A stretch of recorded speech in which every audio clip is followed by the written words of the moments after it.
কি করব বলো? কি আর করবে, তাহলে পায়ের উপর পা তুলে তুমি বসেই থাকো, আর কিছুই করতে হবে না। হ্যাঁ, একটা কথা মনে রাখবে গিন্নি, ওই ধর্মের কল বাতাসে নড়ে, আর যখন কল নড়বে তখন আমারও ভাগ্য ফিরবে।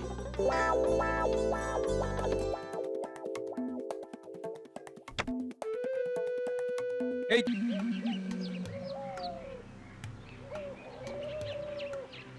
দরজা খোলো, দরজা খোলো, দরজা খোলো, দরজা খোলো। কি হলো, কথা কানে যাচ্ছে না? আরে দরজাটা খুলতে বলছি। দরজা কি খোলো, কি এবার কি সকাল সকাল কি আবার টাকাটাকি শুরু করলো রে বাবা? দরজা খোলো। যাচ্ছি যাচ্ছি। একি আপনি এত সকালে? মহারাজের জরুরি তলব, গোপালকে এক্ষুনি রাজসভায় যেতে হবে। সকাল সকাল আবদার, এখন অনেক বাড়ির কাজ পড়ে আছে, সব কাজ সেরে তারপরে উনি রাজসভায় যাবেন। হ্যাঁ, গিন্নি, তুমি ব্যাপারটা বুঝতে পারছো না, ব্যাপারটা নিশ্চয়ই গুরুতর। নইলে হঠাৎ মহারাজ সকাল সকাল আমাকে ডেকে পাঠাবেন কেন? আমি ওসব গুরুতর লঘুতর কিছু বুঝি না। হ্যাঁ, তুমি এখন কোথাও যেতে পারবে না। আমি রান্নার জল আনতে গেলাম, তুমি ঘর দুয়ার ঝাঁট দিয়ে সব মুছে পরিষ্কার করে রাখো। তারপর বাজার আনবে, তারপরে রাজসভায় যাবে। হ্যাঁ, আহা, তুমি বুঝতে পারছো না। আমি তো কিছু বুঝতে চাইছিও না। তুমি যদি রাজসভার দিকে পা বাড়াও, তাহলে আমি আমার বাপের বাড়ির দিকে পা বাড়াবো। হ্যাঁ, তখন দেখবো তুমি কি করে হাত পুড়িয়ে রান্না করে খাও। হ্যাঁ, আমার বলার কর্তব্য ছিল, আমি বলে দিলাম। এখন আমি চলি। ওরে বাবারে, বাড়ির কাজের ঠেলায় আমি তো চোখে অন্ধকার দেখছি। দেখুন মহারাজ, দেখুন, একবার নয়ন মেলে দেখুন, এখনো গোপাল রাজসভায় আসেনি। আপনি বলুন, এই অনাচার আপনি কতদিন ধরে আর সহ্য করবেন? হ্যাঁ, তাই তো দেখছি। আজকে সকলকে আমি রাজসভায় ডেকে পাঠালাম, সবাই চলে এলো, কিন্তু গোপাল তো এখনো এলো না। তাই তো বলছি মহারাজ, গোপাল এখনো না এসে আপনাকে অপমান করেছে, আর আপনার অপমান মানে পুরো কৃষ্ণনগরের অপমান। আমি গোপালের চরম থেকে চরমতর শাস্তির দাবি রাখছি। হ্যাঁ, কিন্তু তুমি তো জানো মন্ত্রী, গোপাল আমাদের কত উপকার করেছে। মহারাজ, মহারাজ অতীতের আঁচল ধরে বসে থাকলে চলবে না। কিন্তু কোনো কিন্তু না মহারাজ, ও এখনো পর্যন্ত রাজসভায় আসেনি মানে রাজাকে কোনো রকম গুরুত্বই দেয় না। এরকম চলতে থাকলে তো কোনো প্রজাই আপনাকে সম্মান করবে না। কদিন পরে সবাই আপনার মাথায় চড়ে বসবে।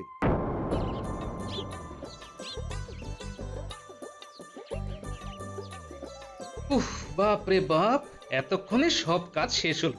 এবার রাজসভায় যেতে হবে। এতক্ষণে বোধহয় রাজসভায় আগুন ধরে গেছে। কি গো, সব কাজ হয়ে গেছে তো? নাকি ফাঁকি মেরে বসে আছো? না না, ফাঁকি কেন মারবো? ফাঁকি মারলে তো ফাঁকে পড়ে যাব, তখন কাকের মতো আমার উপর চেঁচাবে। আমি অশান্তি চাই না বাবা। কি বললে? আমি কাক? আমার গলা একটা কর্কশ। হ্যাঁ, না বাবা, এখানে বেশিক্ষণ থাকাটা ঠিক হবে না। গিন্নি, আমি চললাম।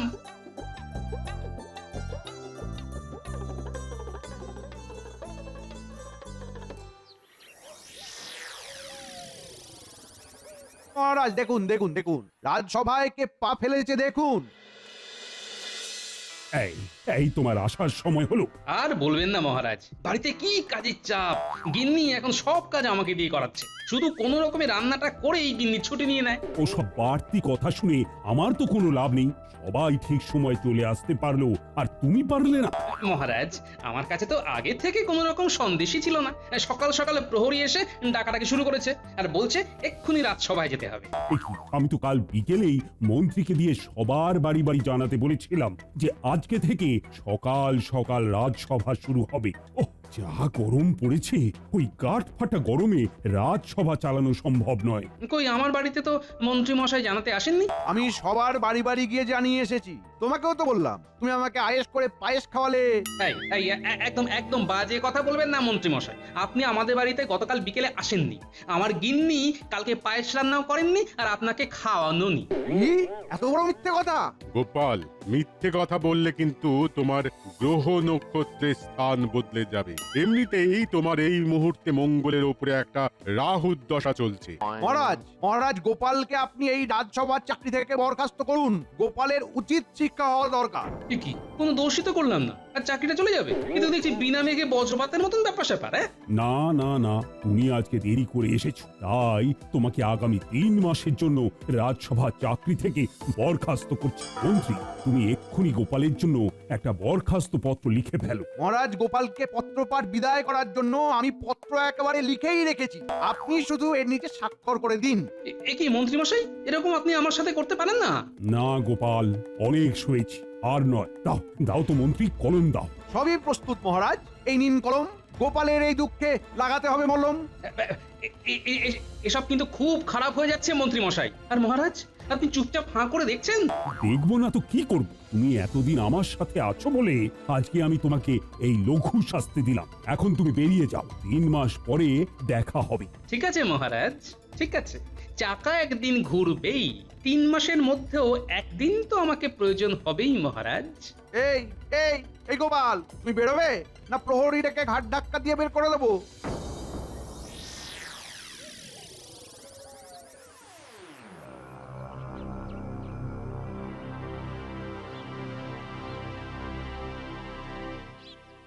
এই হঠাৎ করে বাইরে থেকে এসে শুয়ে পড়লে কেন? হ্যাঁ, হাতে হাতে আমাকে একটু সাহায্য তো করতে পারো। হ্যাঁ হ্যাঁ, এবার থেকে তো আমাকে শুধু সেটাই করে যেতে হবে গিন্নি। চাকরিটা চলে গেছে, এখন শুধু তোমার সাথে রান্না বান্না করব আর বাড়িতে শুয়ে বসে কাটাবো। হ্যাঁ, দিনে দুপুরে কি অলক্ষণে কথা বলছো গো তুমি? ঠিকই বলছি। আর তোমার জন্যই চাকরিটা গেছে, এটাও জেনে রেখো গিন্নি। এই মাটি করেছে, আমি আবার কি দোষ করলাম গো? ওই যে সকাল থেকে তুমি আমাকে এত ঘরের কাজ করালে, এই জন্যই তো আমার রাজসভায় যেতে দেরি হয়ে গেল। আর মন্ত্রী মশাই তো আছেন, ষড়যন্ত্র করে আমার চাকরিটা খেয়ে নিল। এই কি তোমার চাকরি কি আর ডাল ভাত নাকি যখন তখন খেয়ে নেবে? হ্যাঁ? বেশি কথা বলো না, 3 মাস পরে আবার আমাকে যেতে হবে। আর এখন কয়েক মাস শুধু বাড়িতে বসে বসে কাটাতে হবে। হ্যাঁ? ওগো, আমার কি সর্বনাশ হলো গো! উফ, কখন থেকে আমি বেটা দুটোর জন্য অপেক্ষা করছি, কিন্তু কারো আসার নাম নেই। মন্ত্রী মশাই, হঠাৎ করে আপনি ডাকলেন? ওদের তো মানিক জোরকে ডেকেছি, তুই একা এলি যে? কি করব বলুন মন্ত্রী মশাই, ঘটার শরীরটা খুব একটা ভালো না, তাই আমি একাই চলে এলাম। হাজার হোক আপনার কথা তো ফেলতে পারি না।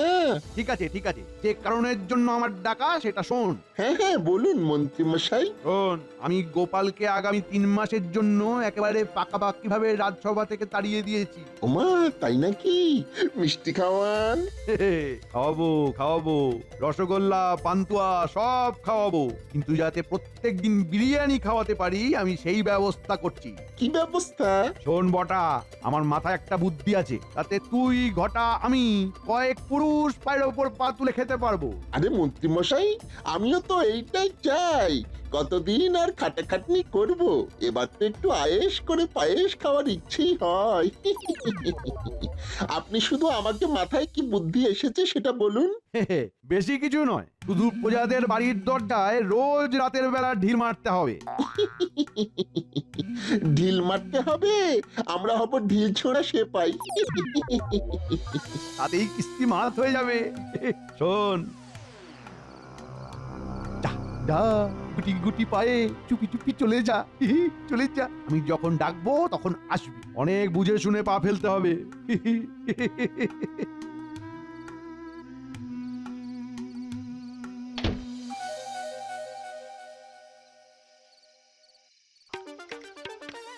লেগনে, আর বেশি দেরি নেই। কিসের দেরি নেই গো? আর বেশি দেরি নেই, খুব শিগগিরই আমি কৃষ্ণনগরের রাজা হতে চলেছি। কারণ আমি এমন ব্যবস্থা করব যাতে কৃষ্ণনগরের প্রজারা মহারাজকে রাজ্য ছাড়া করে। ও মা, কিভাবে?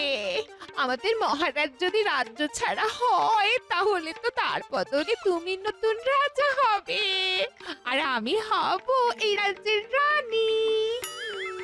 হ্যাঁ গিন্নি, আমি রাজা আর তুমি রানী। বলো বলো বলো, আমাদের মহারাজ কি করে রাজ্য ছাড়া হবেন বলো। কপুরে মেয়া ফলে, তুমি শুধু অপেক্ষা করে যাও, তারপর দেখো দেখো খেলাটা কিভাবে ঘুরে যায়। শরীরটা একটু সুস্থ হতেই চলে এলাম। বেশ করেছিস বটা ঘটা, তোরা এই কাপড়গুলো নে, এগুলো পরলে তোদের একদম রাজবাড়ির লোক মনে হবে। আচ্ছা মন্ত্রীমশাই, ঠিক আছে, আমি এগুলো পরে তাহলে সেজে গুজে আজ রাত থেকেই কাজ শুরু করে দিচ্ছি। একদম, যা শুভ কাজে দেরি করতে নেই।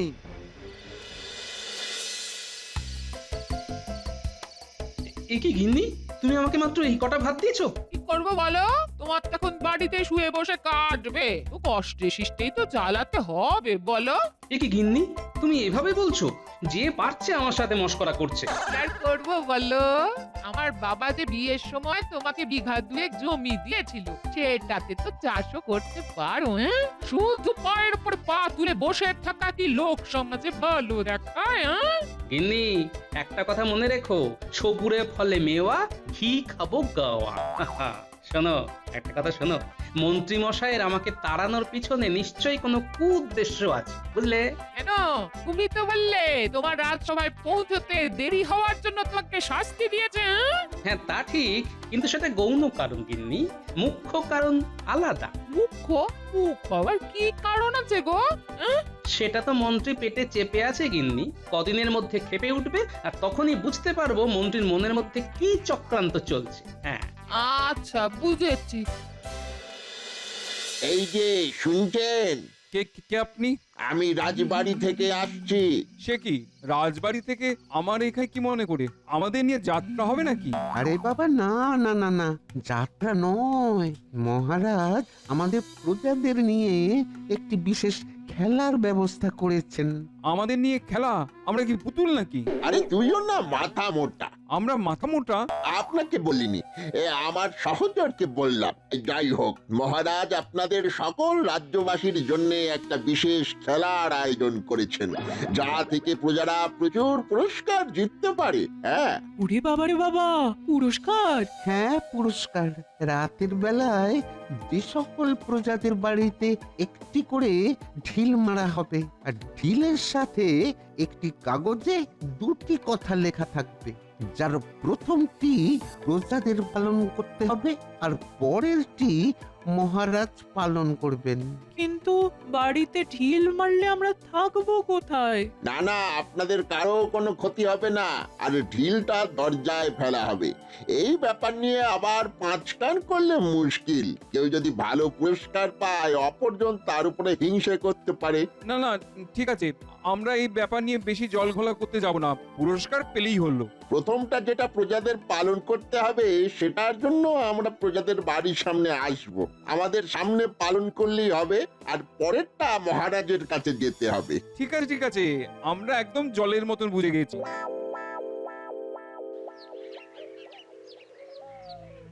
না, কালকে গোপালকে তাড়িয়ে দিলাম, অমন করে বললাম, এখন তো নিজেরই কেমন খারাপ লাগছে।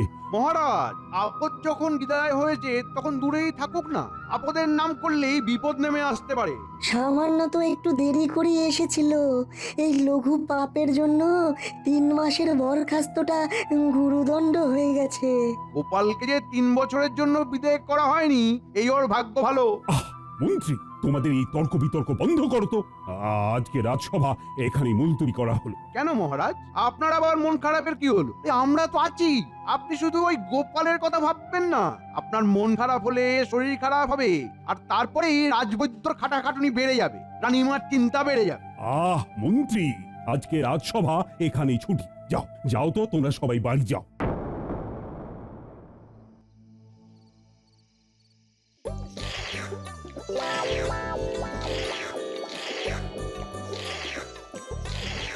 কি গো, তুমি সেই কখন থেকে হাত চিটতে যাচ্ছ? হ্যাঁ, খাবার খাওয়া তো হয়ে গেছে, এবার হাত মুখটা ধুয়ে নাও। হ্যাঁ গিন্নি, এখন এই 3টে মাস খাওয়া আর হাত ধোয়া ছাড়া আর তো কোনো কাজ নেই আমার, তাই আর কি করব বলো? কি আর করবে, তাহলে পায়ের উপর পা তুলে তুমি বসেই থাকো, আর কিছুই করতে হবে না। একটা কথা মনে রাখবে গিন্নি, ওই ধর্মের কল বাতাসে নড়ে, আর যখন কল নড়বে তখন আমারও ভাগ্য ফিরবে।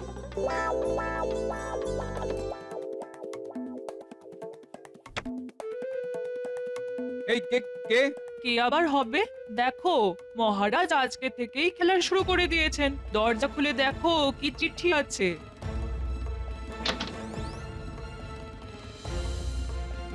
এই তো চিঠি,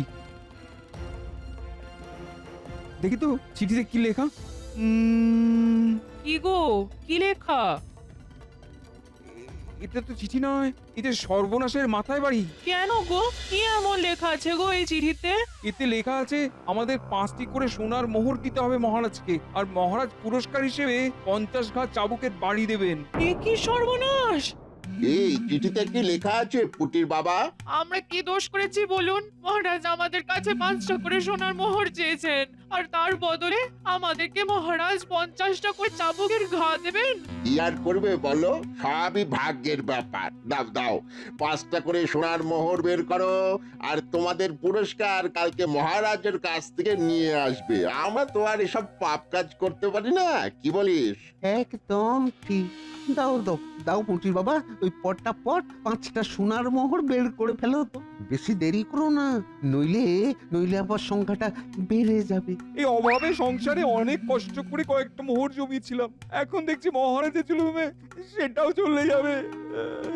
ঠিক আছে ঠিক আছে, কালকে সকালে তোমাদের পুরস্কার নিতে চলে যাবে।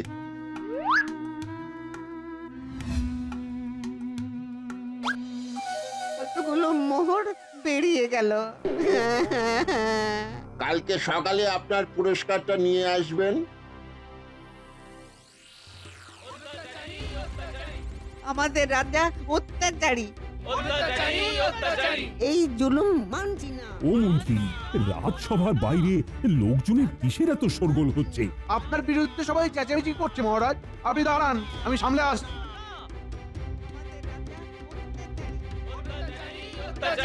ওই তো আমাদের মন্ত্রী এসেছে। রাজার জুলুম মানছি না। আপনাদের অভিযোগটা আমি বুঝতে পেরেছি।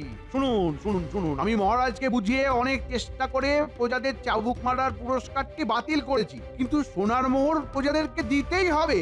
একটা কথা মনে রাখবেন আপনারা, মহারাজ আপনাদের কথা না ভাবলেও আমি কিন্তু ভাবি। আমার মন কাঁদে। যান যান, আপনারা এখন বাড়ি যান। আচ্ছা ঠিক আছে, এবারের মতন চলে যাচ্ছি। এখন তোমরা চলে যাও, আর 1 সপ্তাহ পরে আমি আমার কাজ শুরু করব।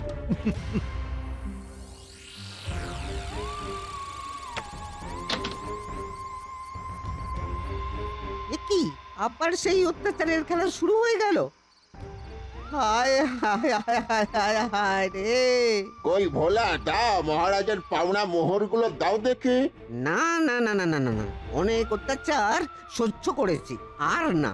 আমরা আমরা মহারাজকে ওই মোহর দিতে পারবো না। এমনিতেই নুন আনতে পান্তা ফুরোয়, তার উপরে এই রাতে আবার হুজ্জুতি। এরকম বলো না ভোলা, মহারাজ খেপে গেলে বাড়িতে এসে চাবুক মারবেন, তখন মন্ত্রী মশাই কোনোভাবেই সামলাতে পারবেন না। বেশ বেশ, যখন মারবেন তখন দেখবো। আমরা কালকে সদল বলে মহারাজের কাছে যাব। ঠিক আছে, আমরা খালি হাতেই ফিরে যাচ্ছি।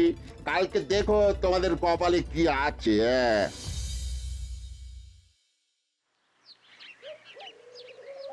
আরে ভোলা, পুটির বাবা, পুটির মা, তোমরা সকলে সদল বলে কোথায় যাচ্ছ? মহারাজের সঙ্গে হেস্তনেস্ত করতে অনেক শুয়েছি, আর না। এই চিঠি আজকে টুকরো করে ফেলে দিয়ে আসবো। কি চিঠি দেখি?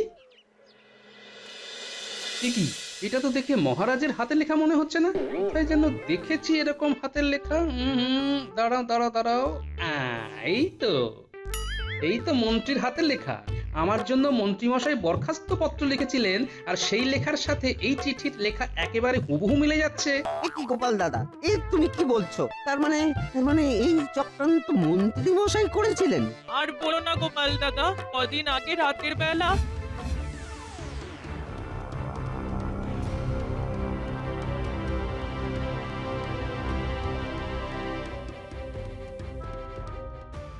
মহারাজ যতই হোক প্রজাদের উপর এরকম কাজ করতে পারে না। শোনো, তোমরা এক কাজ করো, তোমরাও বড় বড় ইট পাটকেলে এই কাগজের সাথে বেঁধে রাজবাড়ির দরজায় গিয়ে ফেলে এসো। ঢিলের জবাব ওই পাটকেলে দিতে হবে, বুঝলে? তাহলেই দুধটা দুধ, জলটা জল, একেবারে পরিষ্কার হয়ে যাবে।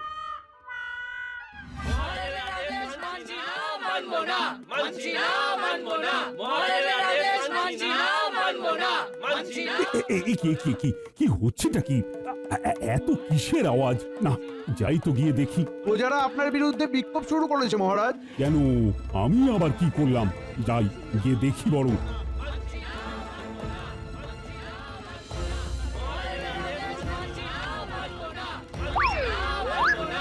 ওরে বাবা রে বাবা, এক্ষুনি পাটা থেতলে যেত। আয়, আয়, আয়। তোমরা শান্ত হও, শান্ত হও।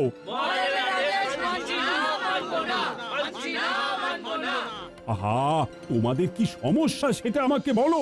আপনার আদেশ আর আপনি জানেন না? কই না তো, আমি তো কিছুই জানি না। তাহলে আপনার ওই পায়ের সামনে পড়ে থাকা চিঠিগুলো একবার পড়ে দেখুন, বুঝে যাবেন।